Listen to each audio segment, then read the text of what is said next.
Welcome to hole number one of the Winter Major. Now, we're playing on new hole locations here on Drumore Links and as well as the Maple Bay course. So I'm going to be playing here on the right-hand side. I think in all wind conditions, this will be a safer way to go. Bouncing over this bunker on the right-hand side using a navigator and an extra mile level 6. 4.5 top, 1 bar of right spin. And you can see how I kind of have about half of that red ring there into the rough. Now, you'll hear me talk about ring references, but those sizes of the rings, they do change depending on the level of your club. So take note of that. And I highly recommend using some practice tokens here and getting comfortable with these shots, especially with the new hole locations, so that we put ourselves in a good position. A little bit less than half a ball of right curl here. Just going to bring us nicely over that bunker and down this fairway on the right-hand side. Now, there's certainly going to be a time and a place to send this one all the way down, depending on the clubs, the balls, and the wind that you have to work with. Second shot, you could definitely bring like a Hornet if you have a higher level and do a rough bump here.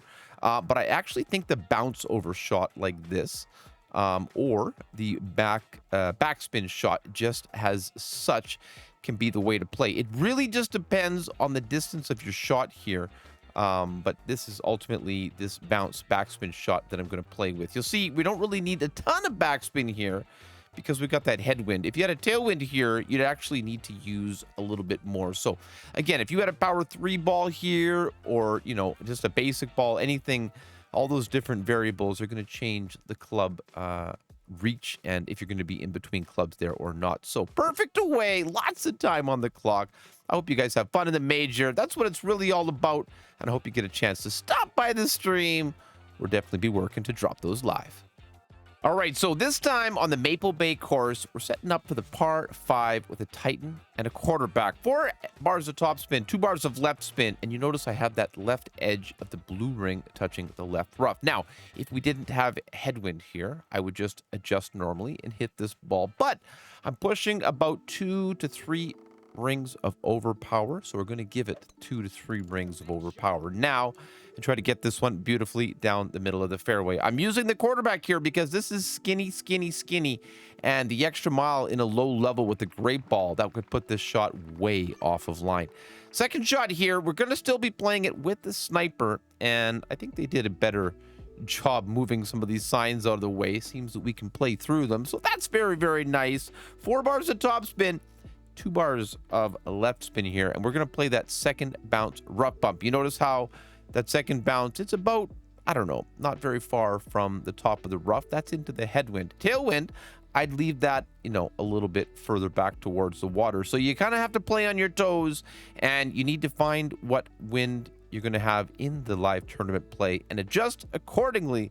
Don't be afraid, like I said before, to use a couple of practice tokens.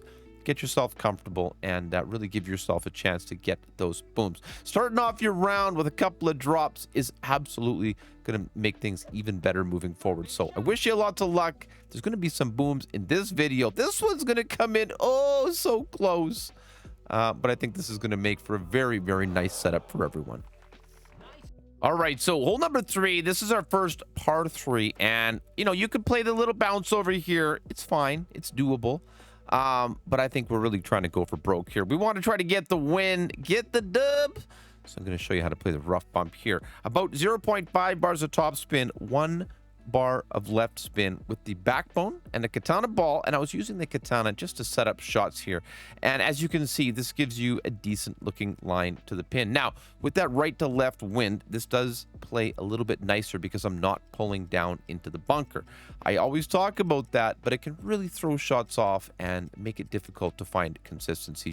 So I make the pull here. Like I said, 10 max, gonna come in clean. Lots of time on the clock. Whew, gotta speed those up. And, you know, I think this is going to be the way that's going to give you the best chance to get the boobs. All the zoom-ins. You know, you clean those up, you're going to get a dang fine score. Okay, so hole 4, par 5. Once again here with the quarterback. And notice the third bounce or the end of that ball guide is just kind of touching the rough at the end here. 2 top or 3 top, 2 bars of right spin with the right side of the red ring touching the rough here. Going to adjust 10% max. And we're going to be using quite a bit of right curl here. Max, in fact, with this wind and this club. And this should put us in a very nice position on the fairway. the far fairway on the right-hand side here. Now, you could play it on the left, that far fairway, but I've always found the right side play here to give us a really good look on the second shot here to go for the albatross. So second shot, anywhere between 0 to 10% tends to be the elevation you're going to want to play here. In this situation with the headwind, I play 1 bar of topspin, but you might actually play a bar of backspin in tailwind. So keep that in mind. Always going to be a little bit of a moving target. In the video here, I am playing 10%, but I'm going to recommend 5% as a base elevation here, just because we're going to be just slightly over adjusted on this shot.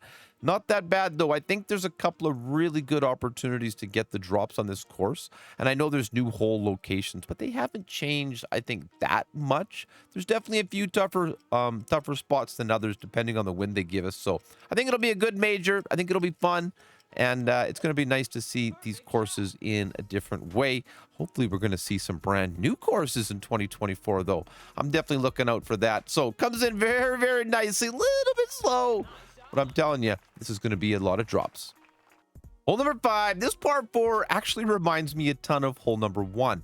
It's kind of similar, and it's going to play quite similarly as well. 4.5 top, 1 bar of right spin. And we're going to kind of cut the corner on the right-hand side here with this extra mile, level 6. 10% max is going to be the adjustment here. And as you can see, I've also got like half that red ring in the rough on the right-hand side. Half a ball of right curl here. And you see quite evenly that half bar, not more, not less. But depending on the wind, you certainly need to make those adjustments as you go. So it comes in very nicely. Could have gone a little bit more curl here. And if you had a higher level EM, you could certainly use more topspin on that drive as well. Second shot, going to play with your favorite long iron. I always bounce back and forth between the Goliath and the backbone here from the front tee. But you know, I think this is looking like a rough bump all in all, especially with the headwind coming in nice like this. So in the note, I've got 1 bar of topspin here, and I don't think I'm going to use any side spin at all. Just like that. Top of the yellow ring at the top of the rough, and I think I should just, there we go. Top of the yellow at the top of the rough as a general rule, but in this headwind, I set it up here with the top of the green ring at the top of the rough, because that secondary wind effect with that push, we're not going to land that close to the edge of the rough. So keep a look here at the bounce to give you an idea of what I mean by that. So perfect ball. Not going to land too close to the front. Well, it's about right, but this one comes in very nicely at the pin. Let's go. All right, so hole number 6, classic par 3 here for me. This one brings back all sorts of memories to some of my very earliest streams. 3 top, 1 right, and once again, we're looking at a rough bump here. In fact, I got a lot of rough bumps in this. It just seems how these courses tend to play best for me here. So 20% mid is the working baseline elevation for this shot, but it's always going to change. You know, these cross headwinds, I've been showing you a lot of the tough wind angles. Because if you can play it in a tough wind angle, you're certainly going to have a lot less difficulty in the good ones. So, perfect ball. Got to hit this rough very nicely. Rolls in at a beautiful speed, just a bit outside. But this is going to be a very nice way to try to get some drops. Hole number 7. These are just nostalgic courses for me at this point. 4.5 top here with the navigator, and we're going to bounce just before the first bunker here on the right. 10% max is going to be the adjustment. And of course, you can play more aggressively here, but I think this is going to be a very consistent play. So 10% max, like I said, terrible pull angle there. That wind angle was so bad, but whatever, it's fine. It's rookie, right? So hit perfect, and we should get this nice bounce just before the bunker. Just like that. Rolls way over and should put you in a very, very nice position down the middle. Be careful. Crates on this drive can be particularly difficult, but the distance to the green isn't so far that you can't make it on in 2. However, I'm trying to get the booms here. 1 bar of backspin. And as you can see, there's a bit of a sticky spot here. You might actually consider 1 back, 1 right in setting up this shot. It's really just going to depend on, you know, what you think is going to work best for you. I played 15 max in this example. I think I'm going to be just short, so I probably should be playing 20% on average. It's, again, you know, it's all a matter of practice and getting into the tournament, finding out the wins that you have to use, and, you know, going from there. So perfect away.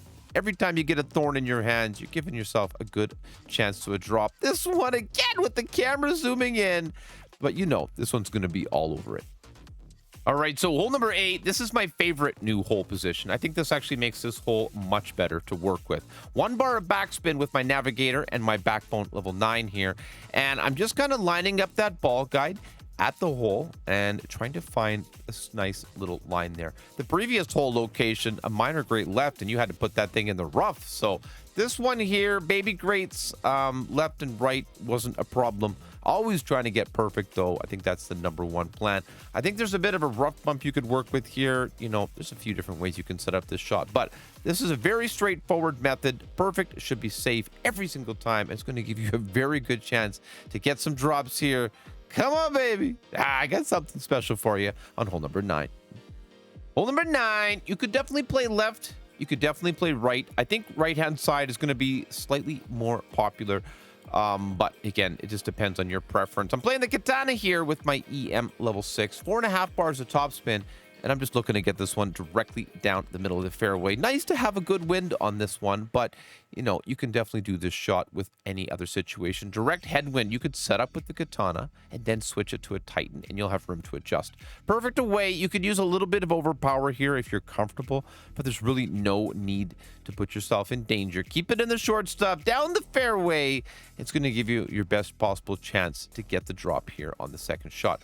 Second shot, then, I'm playing it with the sniper, but you could use your favorite wood club, whatever that might be. I apply 2 bars of left spin here because I'm trying to keep that second bounce away from the rough. So by doing this, it allows me to move my landing position a bit to the right. Straightens out that ball guide ever so slightly, and I think it minimizes the chance of this one landing in the rough. So 10% max once again on the second shot. And guys, I think this is going to be a really low-scoring tournament. I mean, even though they're new hole locations, the holes are familiar. And, you know, I just think it's going to be a lot of fun. I think we're going to have to really bring our very, very best for the Winter Major. Guys, I'm looking forward to doing it. I'm looking forward to playing here live. I'll be playing Master. But I wish you guys all the very best of luck. Thank you for watching. Good luck out there.